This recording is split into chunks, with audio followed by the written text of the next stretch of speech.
Pemerintah tegas melarang impor pakaian jadi bekas atau produk thrifting sejak tahun 2022 lalu. Bahkan Menteri Keuangan Purbaya Yudisadewa menyatakan bisnis impor baju bekas termasuk kategori ilegal.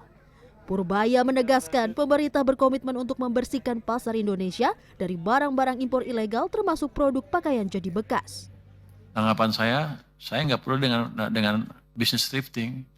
Yang saya kendalikan adalah barang ilegal yang masuk ke Indonesia. Saya akan membersihkan Indonesia dari barang-barang ilegal yang masuknya ilegal. Thrifting kan kalau barang bekas kan dilarang kan, sudah jelas itu ilegal. Jadi nggak ada hubungannya bayar pajak apa nggak bayar pajak, itu barang ilegal. Menurut Anda apa? Kalau saya menagih pajak dari ganja misalnya, apakah jadi barang jadi legal? Kan enggak. Kira-kira gitu Pak padanannya. Pernyataan orang nomor 1 di Kementerian Keuangan tersebut tentu saja membuat resah pedagang pakaian bekas impor. Bahkan para pedagang UMKM tersebut ramai-ramai mengadukan nasibnya ke Gedung Wakil Rakyat pada 2 Desember 2025.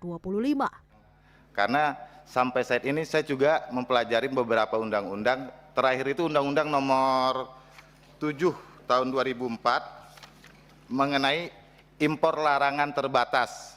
Nah, di poin 28 pakaian jadi dan aksesoris pakaian jadi, yang menurut saya masih ambigu apakah ini bisa dimasuk kategorikan kami pedagang pakaian bekas ini termasuk dalam kategori lartas, larangan terbatas atau tidak.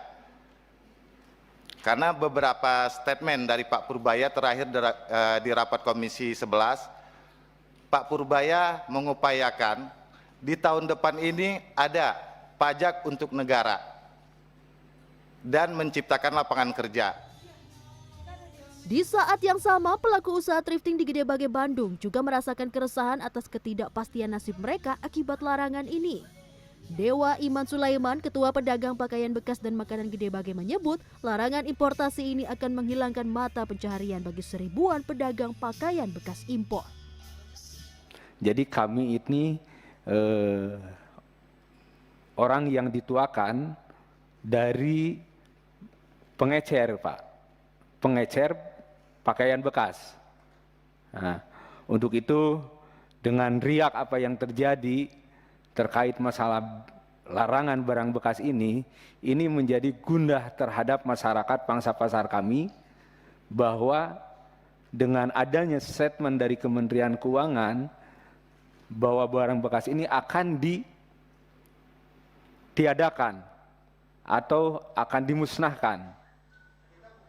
Menanggapi keluhan pedagang pakaian bekas impor tersebut, anggota Komisi 6 DPR Fernando menjelaskan bahwa pakaian impor bekas sudah seharusnya dilarang karena tercantum pada Peraturan Menteri Perdagangan Nomor 40 Tahun 2022. Hal ini tentu akan berdampak pada 29.000 lebih pedagang pakaian impor bekas di seluruh Indonesia.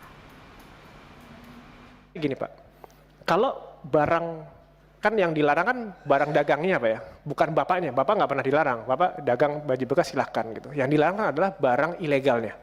Nah pertanyaan saya adalah pada saat kalau misalnya Bapak barang ilegal yang ilegal Pak ya, barangnya diganti dengan barang legal, itu Bapak bisa nggak berdagang dan mau nggak berdagang dengan barang legal? Barang legal tuh banyak Pak, ada barang jadi, ada barang lokal, ada barang industri dalam negeri gitu. Karena saya termasuk orang yang aktif sekali dengan masalah thrifting ini, dan kami udah komunikasi dengan Menteri UMKM Pak. Mereka udah mempersiapkan 1.300 barang atau brand atau merek yang akan diperdagangkan kepada pedagang-pedagang baju bekas ini. Menanggapi polemik tersebut, Syarkawi Rauf, Ketua Komisi Pengawas Persaingan Usaha periode 2015-2018, sekaligus dosen Fakultas Ekonomi Universitas Hasanuddin menilai perlu adanya ketegasan dari pemerintah dalam memberantas barang ilegal termasuk pakaian thrifting. Namun solusi bagi pedagang pakaian impor ilegal tersebut tetap harus diutamakan. Kalau dilihat dari isu persaingan, ini saya juga ini kan misalnya ya, ini kan pelaku UMKM. Terus yang dirugikan juga adalah pelaku UMKM juga kan di dalam negeri. Jadi ya semua berada di level yang sama. Kemudian yang kedua, ini kan isu persaingannya lebih ke misalnya dengan pakaian produk dalam negeri. Nah, itu dari sisi pelanggaran hukum persaingan karena mereka masuk nggak bayar pajak, ilegal.